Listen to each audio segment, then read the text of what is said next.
All right, so get this. We're diving deep into the placebo effect today and exploring this audiobook, You Are the Placebo, by Dr. Joe Dispenza. Okay. And let me tell you, this book, it's packed with insights that might just, I don't know, like change how you think about your own mind, like how powerful it is. Yeah, it really challenges how we normally think about our minds and bodies working together. Right. We often think of ourselves as these fixed beings, but Dr. Dispenza, he suggests that our thoughts, our beliefs, even what we expect can actually impact our health and well-being. I'm already hooked. Good. So where do we even start with something this big? Well, he lays the groundwork with this idea of conditioning. Okay. Think of it like we're always being bombarded with stuff, right? Right. Stimuli, and our brains are always making connections. Right. It's how we learn. Like if I touch a hot stove, I learn, ouch, pain, don't touch the stove. Exactly. But this goes way beyond just physical stuff. Okay. Our thoughts and emotions, they get conditioned too. Oh, interesting. So, let's say you grew up and everyone was always criticizing you. Yeah. You might start expecting criticism even when it doesn't make sense. So we're making these mental habits Yeah, grooves, almost. that keep us stuck. And those patterns, as Dr. Dispenza puts it, they shape our reality, he calls it. Same reality. Okay. It's this idea that the same thoughts lead to the same choices, same actions, and bam, same experiences. It's like we're on autopilot, So just they- recreating the same stuff day after day. Based on these patterns, yeah. So are we trapped then? That's where it gets really interesting. Okay. Because, no, our brains, they can adapt. You're talking about neuroplasticity. Yeah, exactly. Yeah. It's this idea that our brains can change and form new connections as we go through life. Right. And he says we're not just talking about, learning facts. Yeah. We're talking about rewiring how we think and believe, fundamental stuff. So how do we break free? How do we get out of those old patterns and into a new reality? Well, he uses this image of crossing the river of change. Okay. It's like moving from, what's comfortable, your old self, to the unknown, to becoming your new self. I can see how that could be scary. It is. It's like stepping outside your comfort zone, for sure. Right. Even if what's familiar isn't good for us. Exactly. But all this, creating a new reality with your thoughts, how does that actually work, biologically? This is where it gets even more mind-blowing. He goes into epigenetics. Epigenetics. Yeah, it's how our thoughts can actually affect our genes. Wait, our thoughts can change our genes? Yeah, it's not what we used to think. I thought they were fixed, when you're born, that's it. Like a blueprint. Yeah. But science is showing us that it's way more dynamic. Okay. Break it down for me.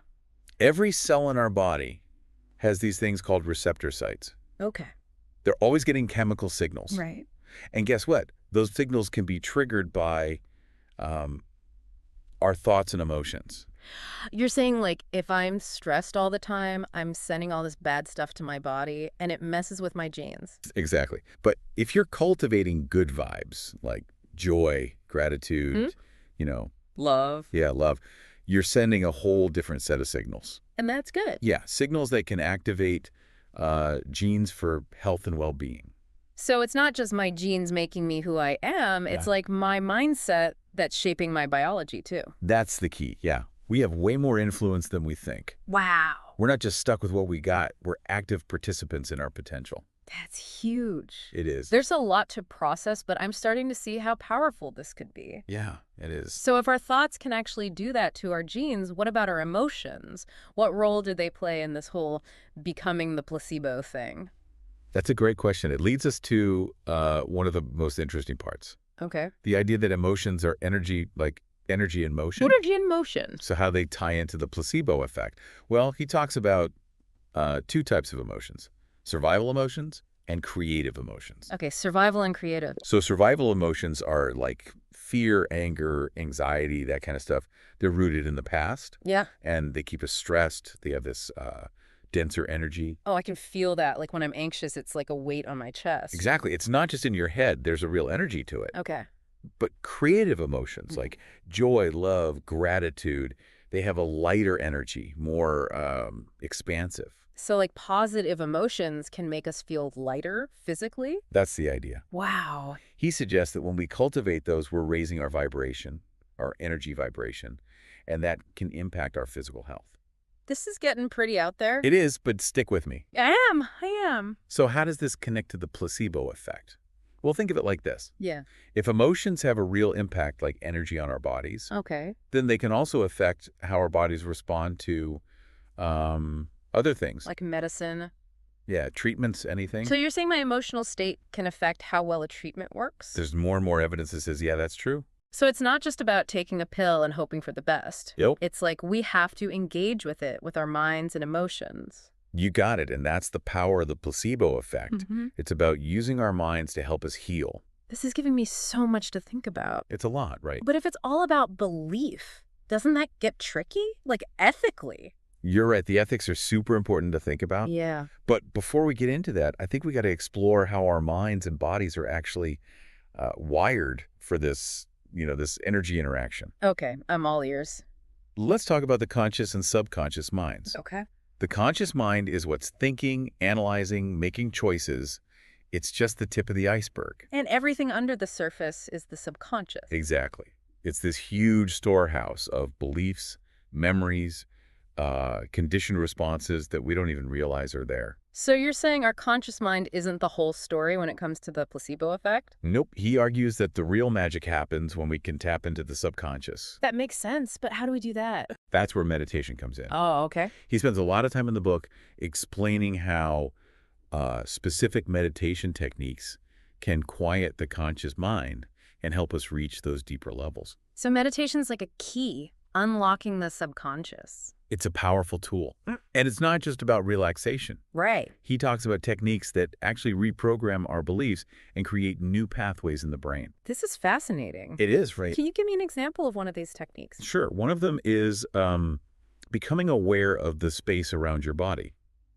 Okay. It's like shifting your attention from your thoughts to your physical sensations, like the energy field around you. It's like feeling yourself as part of something bigger. Exactly. And as you practice this, you start to feel this spaciousness, less confined by your body. Sounds like a good way to quiet the mind. Yeah, and that's just the beginning. There's a lot more he talks about. This has given me so much to think about. We've covered conditioning, neuroplasticity, epigenetics, emotions. We have, and we're just getting started. There's more. Oh, yeah. There's so much more to explore, including those ethical questions we talked about. Okay, I'm ready for more. All right, let's dive back in. Okay, so last time we were about to get into the ethical side of all this placebo effect stuff. Right. It feels kind of tricky, right? Yeah. Like there's a huge potential for healing, but then there are all these questions about, responsibility and could people be manipulated? It's complicated, for sure. Yeah. And it's something Dr. Dispenza talks about, too. He doesn't ignore it. He knows it's a powerful tool, and it needs to be used the right way. So where do we even start with something like this? Well, one of the first things is informed consent.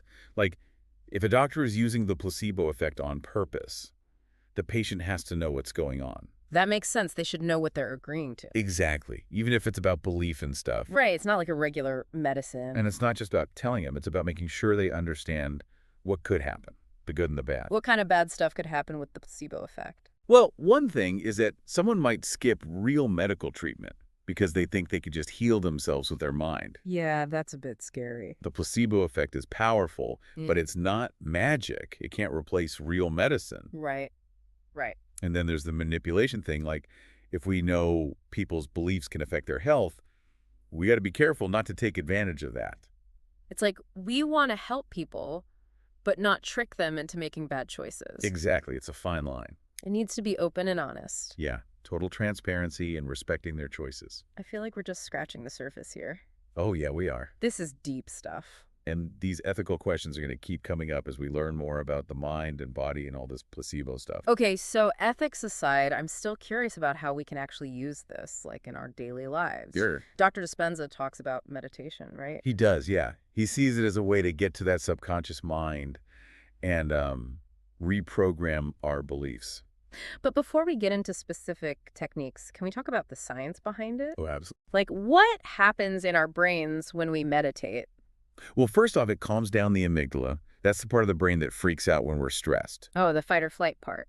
Exactly. And at the same time, it boosts the prefrontal cortex, which is like the thinking, decision-making part. So we're going from like, to, Yeah, something like that. From reacting to thinking. And if we do this a lot, those changes stick around. Yeah, the brain actually rewires itself. So we're training our brains to be calm and clear. Yeah, more resilient too. Huh. And that makes it easier for the placebo effect to work. It's like setting the stage. Okay, I'm following you, but how does that actually lead to, like, healing in the body? One of the key things is neurochemicals. Okay. When we meditate, our brains release all these feel-good chemicals. Like endorphins and stuff? Yeah, endorphins, dopamine, serotonin, the same stuff you get from like chocolate or being in love. Oh, so that's why it feels good.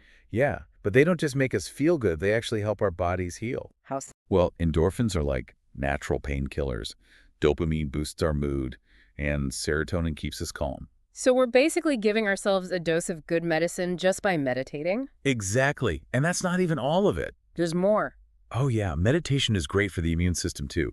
Studies show it can make more antibodies and boost those natural killer cells, the ones that fight off viruses and cancer. Wow, it's like a superpower for our immune system. It really is, and it's something we can all do. I like the sound of that. Okay, so we've talked about the brain and the immune system, but what about those specific techniques Dr. Dispenza talks about for using the placebo effect? Right, he has a bunch of them, but one of the most important ones is what he calls the blessing of the energy centers. Energy centers, what are those? There's also called chakras, you might have heard of them. Oh, yeah, vaguely. In a lot of spiritual traditions, they're seen as these spinning wheels of energy that connect to our physical, emotional, and even spiritual well-being. Okay, so what's this blessing of the energy centers thing all about? It's actually pretty simple. You sit or lie down comfortably, close your eyes, and take some deep breaths. Okay, sounds relaxing already. Then you focus your attention on the base of your spine. That's where the first chakra is. And then what? You picture this warm, golden light flowing into that chakra, filling it up with energy. And as you breathe, you say an affirmation like, I am grounded, I am safe. I can see how that would be grounding, yeah. It is. And then you move your attention up to the next chakra, which is in your lower belly. And you do the same thing. Yeah, golden light, affirmation, and you keep going up through each chakra, one by one. How many are there? 7 main ones, each connected to different parts of us. This sounds pretty holistic. It is. And Dr. Dispenza says it's not just about balancing the energy, it's about aligning our energy with the reality we want to create. Okay, I think I get it. So by focusing on these energy centers, we're telling our bodies and minds that we're ready to heal and change. Exactly. It's like making a blueprint for our energy to follow. This is wild, but how do we know if it's working? That's a good question. He talks about that in the book. He says, we need to pay attention to how we're feeling and what we're doing. So if we feel calmer, happier, more energetic, that's a good sign. Yeah, and if we're making healthier choices, feeling more confident, or seeing more coincidences that line up with what we want, that's good too. It's like we're getting better at listening to our gut. Yeah, our intuition. The more we do this, the more we can see the placebo effect happening. Exactly. It becomes more obvious. This is making you think about mind over matter in a whole new way. It's not just a saying. There's real science behind it. And the more we know about it, the more we can use it to help ourselves. Totally. This has been such an awesome conversation. So far, we've talked about ethics, meditation, energy healing. It's been a lot. And we're not done yet. There's more to uncover. I'm ready. Let's dive back in. Okay, so we've covered meditation and energy work. Is there anything else we can do to, like, tap into this placebo effect in our everyday lives? Yeah, Dr. Dispenza talks about visualization, like creating a clear picture in your mind of what you want to happen. Oh, okay. So, like, if I'm trying to heal from an injury, I should picture myself moving around without any pain. Exactly. And it's not just about seeing it. It's about feeling it, too. Imagine the sensations, the emotions, like the relief of being healthy. It's like creating a model for our bodies to follow in our minds. Yeah, a blueprint. And the more details you add, the stronger the effect it has on your subconscious. Like mental rehearsal, almost. Yeah, kinda. And he emphasizes using all your senses, not just sight, but sound, touch, even taste and smell. Wow. So it's like a full-on experience in your imagination. Exactly. And the more you do it, the less clear the line gets between what's real and what you're imagining. Okay, that's pretty trippy, but how does that actually work in the body, like physically? Well, when you visualize something really clearly, your brain lights up in the same way as if it was actually happening. So our brains can't tell the difference between real and imagined. Not always, and that's where the placebo effect kicks in. By picturing ourselves healed, we're telling our bodies that this is the new normal. It's like setting a new expectation. Exactly, and that can have a huge effect on our physical health. This makes me think about affirmations. Is that part of it too? Oh, absolutely. Affirmations are those positive statements we repeat to ourselves to reinforce a belief. So if I'm visualizing myself healing, I might also say something like, my body is strong or I'm healing quickly. Exactly. And those two together, visualization and affirmations, they can be super powerful. Like a 1-2 punch for the placebo effect. You got it. The more we do these things, the more we change our inner world, and that starts to show up in our outer world too. This whole conversation has been so mind-blowing. I'm starting to see the placebo effect as this tool we can all use, not just some random thing. That's what's so cool about it. It's not something special, it's something we all have within us. So what's the biggest thing you've learned from all this? I think it's that we're not just stuck with what we're given, our genes or our situations. We have so much power to change things with our minds, It's like we're more powerful than we think. way more. And the more we learned about the placebo effect, the more we can use that power to create a better life for ourselves, full of health and happiness. This deep dive has been amazing. I feel like I have a whole new understanding of how powerful our minds are and how we can use that power to heal. It's been awesome exploring this with you, and I hope everyone listening is inspired to keep learning about this stuff. There's so much more to discover. Thank you so much for sharing your expertise with us. This is definitely a conversation I won't forget. My pleasure. And remember, the power to heal and change is inside all of us. That's a great reminder. And to everyone listening, thank you for joining us on this journey into the world of the placebo effect. We hope you're inspired to tap into your own healing power and create a life you love. Until next time, keep exploring and keep diving deep.